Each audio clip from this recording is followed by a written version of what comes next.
everybody, welcome to another episode of Dan's Grand Valley Layout. This episode we're going to talk about the new MTH GP38-2 locomotive that arrived on Thursday, and we're going to go ahead and talk about where we're going to place the gas station components that also arrived. Also, just to note, I was perusing the Woodland Scenics webpage the other day, and I noticed that they now have interiors for these buildings. They've got drugstores and hardware stores and all the little inside things that you'd see through the windows, and that got me pretty intrigued. It did say coming soon. I'll try to put up a link in the comments for the Woodland Scenics site, but I am finding that pretty exciting. I've got a couple of buildings that would be just perfect for that, like this one here, the building I have back there in the corner, this corner, you know, like a cafe or a drugstore, and same thing for that. Those would be really awesome with interiors in them. So I'm interested to know which interiors go with which buildings. So I haven't looked in any further, but I want to check that out. So if you guys know anything about that stuff, drop me a comment. I'll be looking forward to doing that with these buildings. And also, I'm kind of fortunate that I've yet to light these or do anything more permanent. So with that stuff coming out, might be just a perfect opportunity to get this town square, which is the last of my buildings to light up, get that done. So looking forward to hearing from you guys if you know anything about it. Like I said, I'll put a link in the comments below to that Woodland Scenics website where those can be ordered when they get them in stock. And so let's go ahead and get to this week's episode. All right, so I didn't really do an unboxing, but I did open up the box from Train World. Always fun to get a box from Train World, and got the two items here. So here is the gas station, and it's a 1955 Chevy tow truck and a Conoco station. So it's like a 50s service station sign in Gas Pump Island. So that's going to be exciting. We're going to get that in. I'm seeing the base of the sign there. It's got some bolts down. So I'm envisioning a piece of styrofoam block that'll be like a cement block that'll sit on. And then I'm even thinking about some toothpicks or some skewer sticks around it, painted yellow, you know, to be posts so people don't drive their cars into it. So that's what I'm kind of thinking for that. There's the island. That's pretty nice. Tow truck requires a little assembly. You have to put the mirror in there and glue it in. And I see that's included in the little bag there. So that's cool. So that's going to be fun. And then here's the MTH locomotive. So this is my GP38-2. We've got some instructions and manuals and college course you have to enroll in. And so here we go. There she is. I like how they pack the foam against the railing so that doesn't get damaged in transit. Nicely packed in there. The box is in really good shape. So, all right, let's take this downstairs and we'll get the locomotive out and get it on the tracks and make sure it works, and we'll go from there. All right, so we're downstairs on the bench and just took the locomotive out of the box here. It's really nice. First thing I noticed, there is a snowplow, which is cool. It's an option. And just glancing through the book, the first thing, you know, they have in there is like getting acquainted, quick start guide, and noticing installing the snowplow.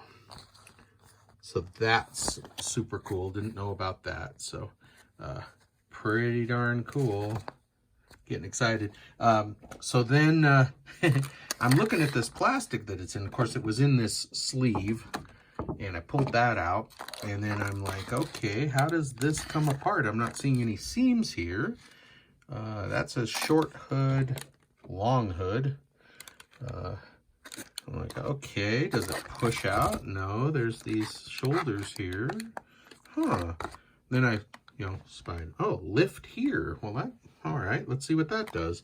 So, kind of lift here, and hard with the camera. Lift there, and the tab comes up, and wow, look at that.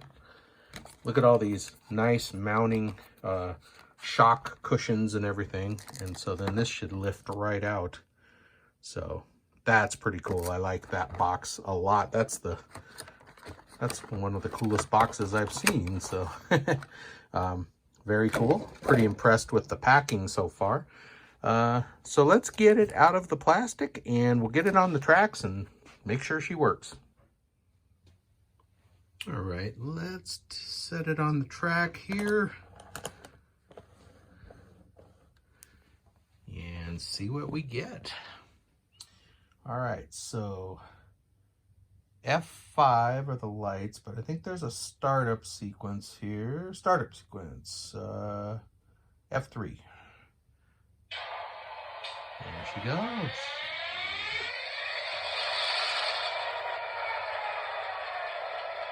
Nice. I see the headlight.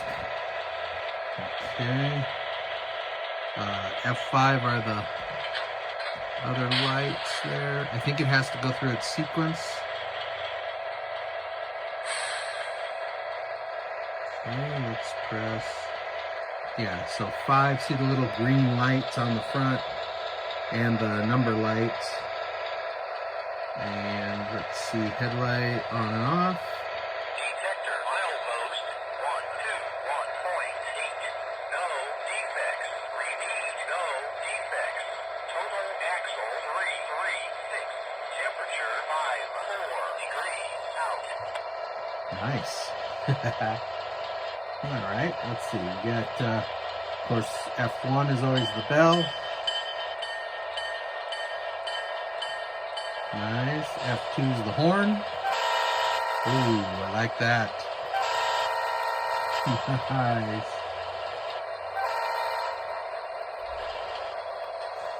So this has a bunch of other features I'll be playing around with. It has PFA, which is like sequences it goes through for switching or passenger operations.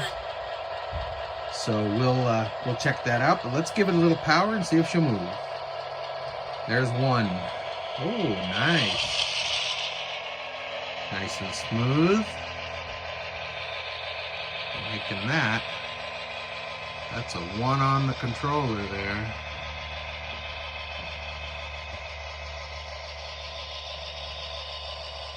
Let's move up to a 2. There goes 2.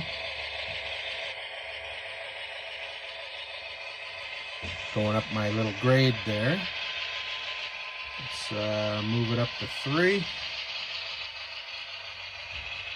Make sure I got 3. Yeah. Let's give it some horn as we approach the bridge.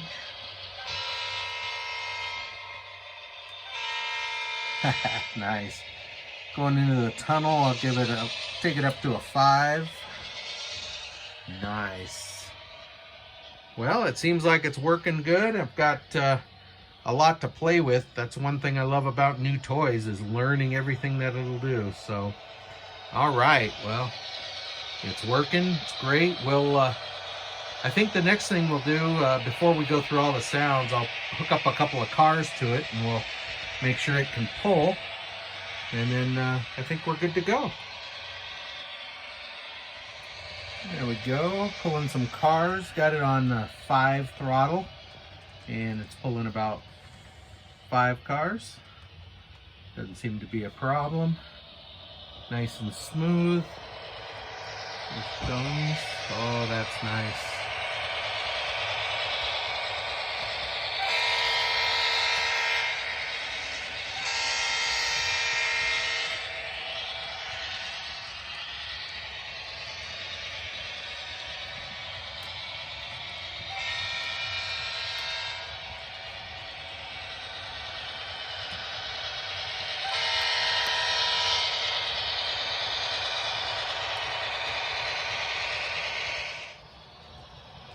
right, I've got 9 cars hooked to it, going the other direction.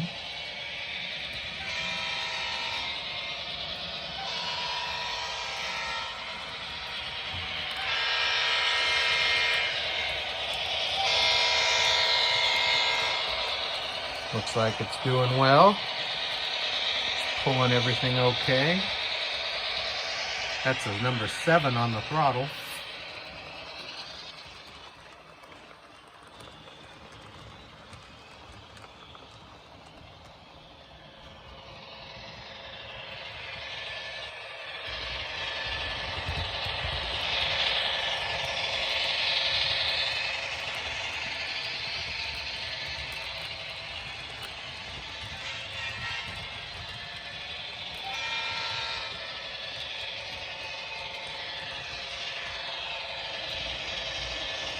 Gonna give it some gas going up the hill so it makes it. Wow, that went up to a 20. That really hauled up there. Bogs down a little bit. That's a lot of cars for one locomotive, but okay. Good, we're taking it back down. Whoa. Whoa. Okay. Back down to a 2. Let's stop it here.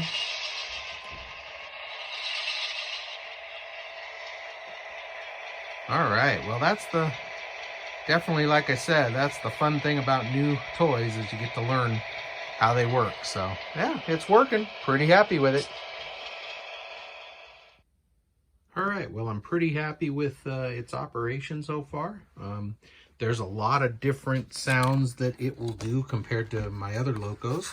So it's going to be fun to go through the book and try all those out. Won't have time to do that on today's video. We're going to get going with the gas station. We'll put the pumps in. We'll do something with the sign there. We'll figure out these sidewalks where they need to be, and then we'll get that all set up. So let's get going on that. Back over here on the bench, I've got a couple things going on. I made this disc out of a piece of hardwood dowel, and I painted it aged concrete flat Model Master, and that is going to be the base for our Conoco sign. So, you know, a big concrete column that they would pour and mount the sign to. So that's what the sign is going to mount to, rather than just on the ground there. It's going to be up on that. And then for inside the shop, this is still kind of drying, but I made a lift.